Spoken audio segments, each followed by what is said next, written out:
and gentlemen, if you would, welcome Mr. M. Greg Jr. to the stage.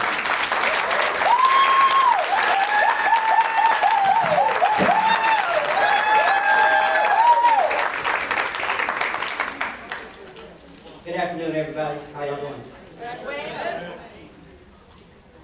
It really is a great view from up here. To see all of you here. I'm thankful to be here. I'm thankful to be able to speak to you all this afternoon. And even though all of those wonderful things were listed that I've done, I'm still always a little bit nervous. And when you're with an audience of people who do the hard work and who understand the work, and you know sometimes they're just looking for that word, that breath of fresh air to help them stay motivated and keep them focused. It increases the anxiety, but it also makes me happy to know I have the opportunity to do so. So thank you for allowing me to be here. Community health workers building bridges. When we think about building bridges, When we think about building bridges, community health workers have done so for a long time. We know that there are resources that exist. We know that there are community members who need these resources. And we know that we are the ones that bridge that gap to make sure they're able to get those resources. But what I would like to talk about are the bridges that we build internally to grow the workforce of community health workers. When I say build bridges internally, what I mean is if this side of the room has access to certain resources and knowledge of certain resources, there's absolutely no reason why that back corner of the room should not have access to those same resources.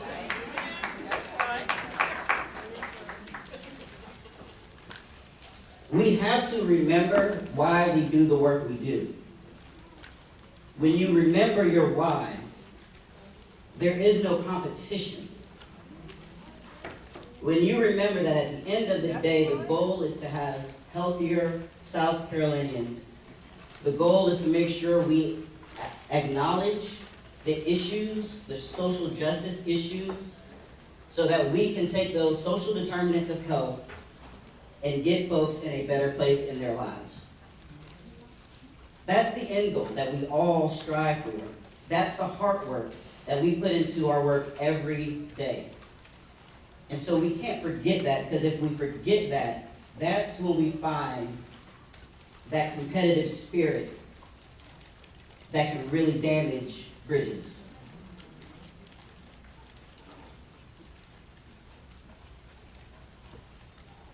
I've heard someone say earlier today, where they were working, they felt stuck. They didn't know where they could grow, how they could grow. It's a feeling many of us are very familiar with, especially as community health workers, as we go into a location. Maybe they're still navigating how to implement CHWs into their care teams, and we feel like we're not growing, we feel like we don't have that space. But I ask you to stay motivated and to help create the space that is needed.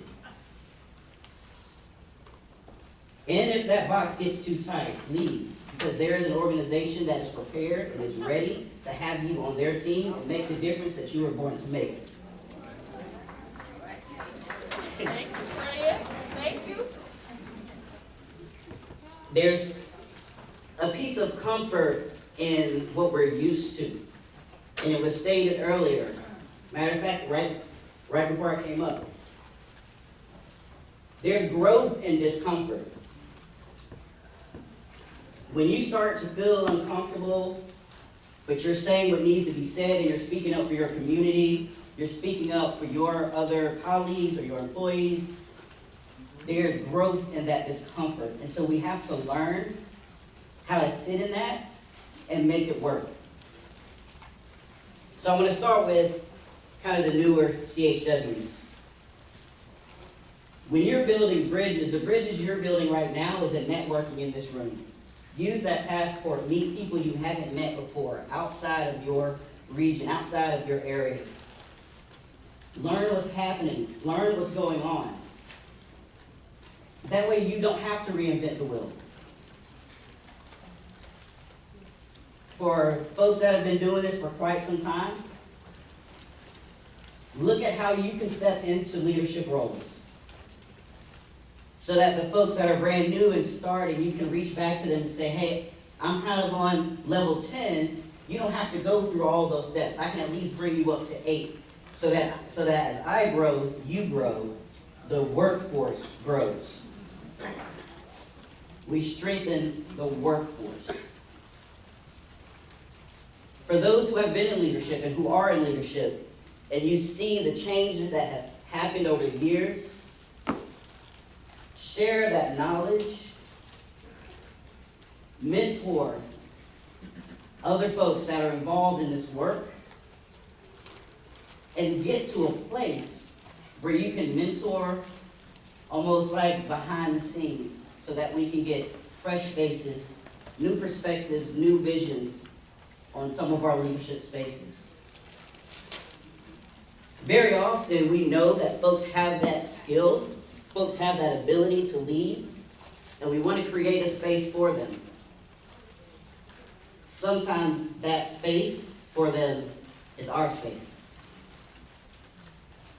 Our space that we let go of and allow them the opportunity to step in. Doesn't mean stopping the work. The work keeps going. We do this every day of our lives, whether we have a title or not, because it's who we are. So it doesn't take away from anything. It's about building bridges.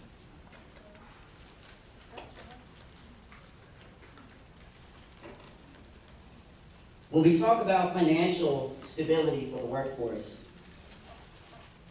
we would love everyone to be able to have wonderful and great salaries to employ CHWs sustainably, year over year. Some folks aren't there yet, but that doesn't mean you can't provide some sort of stipend. It doesn't mean that you can't provide some type of financial support for a team member, for a community member that you can bring into your team. Because remember, we are connected to the community. And we don't ever want to lose sight of that. When you have events that are for the community, and you're primarily seeing colleagues, you're primarily seeing folks who may not necessarily need the resources, you're not reaching the community anymore. The community has lost you, you have lost the community, there are people missing at the table that should be there. So when you show up in these spaces and you see these patterns, be bold, call it out, name it. Be aware of how you can make those changes. Now, some of you have heard me say before, when we're talking about systemic change, I don't believe you can really change it. I think the system needs to be dismantled. The system works exactly how it was built to work. Come on, Greg. Come on, Greg. Here we go. The system works exactly how it was built to work. We must dismantle the systems. It can't happen all at once. We have to understand how the system currently works to get what we can get out of said systems while building and creating new and better systems. So when you're building a bridge, you have to be mindful not to also build a barrier. So when I'm talking a barrier and we're talking a bridge, if there's a toll at your bridge, now there's a barrier. If there's a troll under the bridge,